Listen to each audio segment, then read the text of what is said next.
Bonsoir, très heureux de vous retrouver pour le compte de Tête à Tête. Détournement, népotisme, mafia, disparition des diamants. La géante minière de Bakwanga, l'Amiba, est plongée depuis plusieurs années dans un gouffre. L'Amiba agonise, c'est un secret des polichinelles. Et la conséquence, c'est que la situation socio-économique du Kasaï oriental est de plus en plus précaire. Tout le monde la ressent. 170 mois d'impayement pour les travailleurs de la minière de Bakwanga. Pourtant, c'est un sujet dont on parle peu.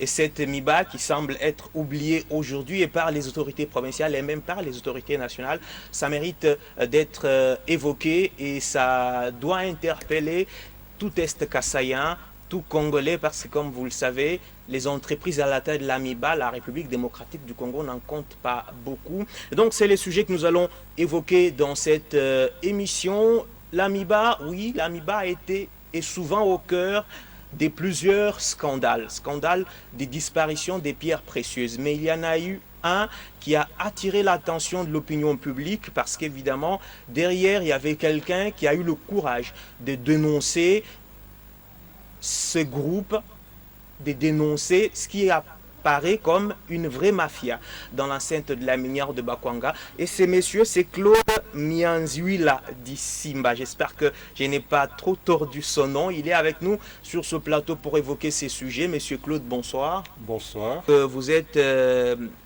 ancien consultant du directeur général de la minière de Bakwanga. Très récemment, vous étiez encore son consultant, vous étiez donc chargé d'évaluer, de faire la classification de pierres précieuses, enfin de colis de l'AMIBA. Alors, brièvement, pourriez-vous nous parler de ce que vous avez fait à l'AMIBA depuis votre nomination en 2018?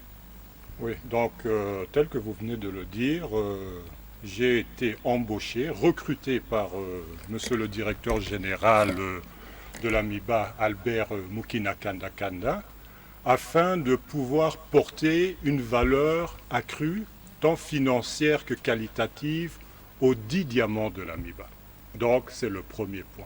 Ensuite, il y avait aussi un point qui était extrêmement crucial, c'est-à-dire de pouvoir faire en sorte que les agents œuvrant au sein de la centrale de triage des diamants, dans la classification, puissent avoir une formation complémentaire afin d'être mis à jour sur ce qui se passe au sein du domaine des diamants.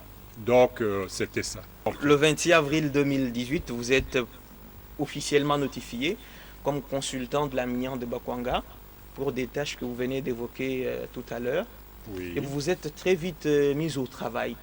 Quels ont été vos premiers constats lorsque vous êtes descendu sur le terrain pour évaluer le diamant de l'AMIBA? Un constat assez amer et déconcertant. Vu que vous arrivez dans une société qui ne vend pas des cacahuètes, mais bien du diamant, et vous ne trouvez absolument pas de liste de prix, tout d'abord, au sein du dit département de la commercialisation. Ça prête à confusion. Et cette liste de prix ou ces listes de prix, vous ne les avez pas trouvées à l'AMIBA? Je ne les avais pas trouvés à l'AMIBA. Ça, c'est scandaleux parce que si vous le dites, une entreprise à la tête de l'AMIBA qui produit de dizaines de milliers de carats, comment elle fait alors pour vendre son diamant? Comment elle faisait, si je dois être plus correct, si elle n'avait pas de liste de prix? Ah! Est-ce que là, c'est abracadabrant ce que vous dites là? Parce qu'on se pose des questions. Alors, vous aviez, si déjà, juste une petite réflexion. Si vous commencez un problème mathématique ou autre, mais si déjà le premier point est faux et que vous commencez à le dupliquer, vous aurez toujours une fausseté.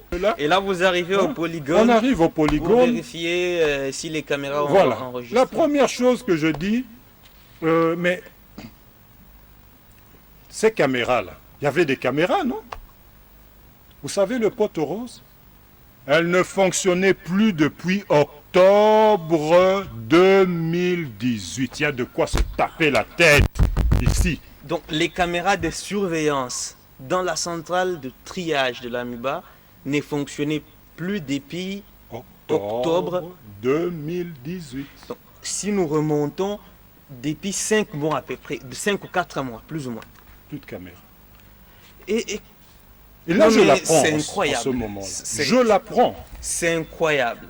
Imaginez la pagaille que Non, ça mais fait. on comprend alors pourquoi, malgré que l'Amiba semble être en faillite, il y a toujours des gens qui sont bien, qui roulent carrosse. Qui roule carrosse. Mais c'est pas possible. Et c'est comme ça. Je me dis, mais ça, c'est pas possible. J'ai fondu même. Ça, ce n'est pas...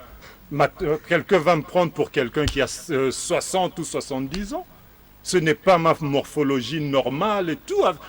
J'ai même eu un AVC là-bas. Je suis passé par un AVC parce que vous voyez des choses qui vous dépassent. Vous ne comprenez plus rien, vous avez envie de hurler et de vous mettre à courir. 4 mois ou 5 mois comme ça, sans caméra de télésurveillance. Et ces gens étaient en train de travailler.